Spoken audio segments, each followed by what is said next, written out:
Sejumlah kelompok supporter PSM yang tergabung di dalam aliansi Peduli Matoaging mendatangi kantor DPR RI di Jakarta pada Kamis 11 November 2021.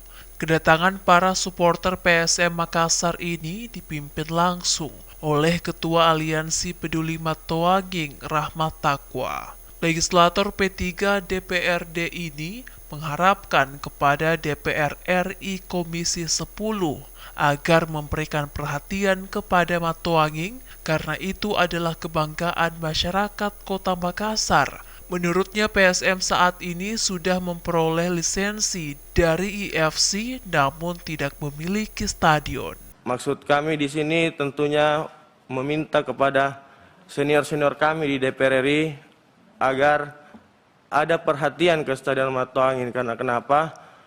Itulah kebanggaan kami.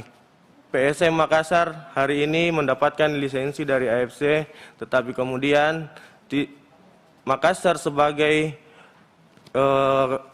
pintu gerbang Indonesia Timur tidak memiliki stadion. Dengan mata berkaca-kaca, Ketua Laskar Ayam Jantan Uki Nugraha bercerita terkait kondisi Stadion Matoaging. Menurutnya PSM Makassar dengan nama besarnya dan menjadi tim tertua namun tak punya stadion. Di hadapan para Komisi 10 DPR RI, ia meminta semua pihak di Makassar, khususnya di Sulsel, agar mau sejenak duduk bersama, melepas ego pribadi, ego politik untuk sama-sama bersinergi membangun Matoaging. Perwakilan rakyat ini, kami bisa diterima di sela-sela kesibukan Bapak Dewan yang terhormat semua, tapi menyempatkan diri untuk menerima aspirasi kami sebagai anak bangsa yang peduli dengan sepak bola. Miris memang apa yang kita lihat sekarang dengan nama besar Makassar, dengan nama besar PSM Makassar, tim yang tertua di Indonesia, bahkan boleh dibilang lebih tua dari ibunya PSSI. Tapi mohon maaf, sangat-sangat memprihatinkan, kami tidak punya Matoanging, kami tidak punya stadion. Oleh karena itu Pak, kami beberapa teman dari Makassar berinisiatif untuk langsung menemui Bapak Dewan yang kami hormati untuk bisa sebagai penyambung lidah kami kepada orang-orang yang punya kepentingan, yang punya kedudukan di Kota Makassar, khususnya di Sulawesi Selatan, agar mau untuk sejenak mereka duduk bersama, melepas ego pribadi, melepas ego politik, untuk sama-sama bersinergi untuk membangun kembali Matoanging yang kami cintai dan yang kami banggakan. Matoanging bukan cuma sekedar stadion bagi kami. Matoanging adalah tempat hidup kami. Harga diri kami sebagai anak Bugis Makassar yang sudah puluhan tahun kami jaga. Namun setahun berlalu Matoanging dirobohkan dengan dalih akan dibangun yang lebih besar bertaraf internasional. Namun sampai saat ini setahun lebih, justru desain dari Matoanging itu sudah berubah untuk yang kesekian kalinya. Anggota Komisi 10 DPR RI, Rano Kardo, menyebut dirinya merasa sedih saat mendengar kabar jika Stadion Matoaging di Makassar telah dirobohkan dan pengembangannya merangkak.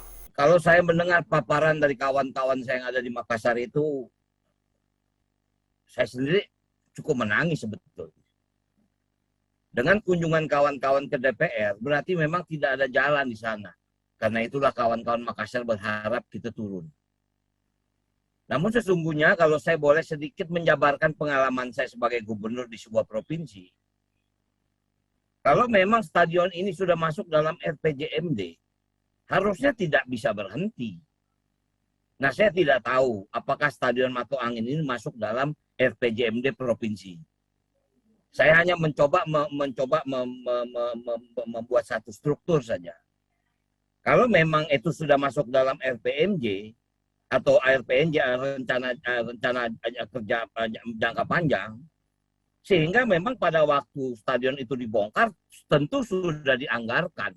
Makanya tadi ada tulis APBD murni, bukan APBN. Nah, ini mungkin ada sesuatu, mungkin saya minta maaf, mungkin saya salah, tapi mudah-mudahan kalau saya salah tidak ada, saya ingin berpikiran yang lain. Apakah mungkin setelah permasalahan ada gubernur di sana terkena kasus hukum, sehingga timbul ketidakpastian siapa yang bisa tapi sebetulnya kalau ini sudah masuk dalam RPJMD dan DPRD provinsi sudah setuju, harusnya tidak masalah siapapun pimpinannya, stadion ini harus berjalan. Namun memang apakah mungkin karena pandemi sehingga terjadi refocusing, anggaran ini mungkin terpotong atau mungkin tertunda. Nah, ini kita juga tidak tahu kan. Nah, jadi artinya memang mudah-mudahan kehadiran kawan-kawan kita dari Makassar ini minimal kita masih punya kesempatan sedang konsinyering kepada Kementerian Pemuda Olahraga. Kita coba nanti bertanya saja apakah permasalahan ini Kementerian Pemuda Olahraga mengetahuinya. Nah, jadi mungkin saya berharap ya memang kata lain, tadi Pak Ketua saya sedang melihat jadwal kita ini dalam bulan Desember ada kunker sebetulnya ke Sulawesi Selatan.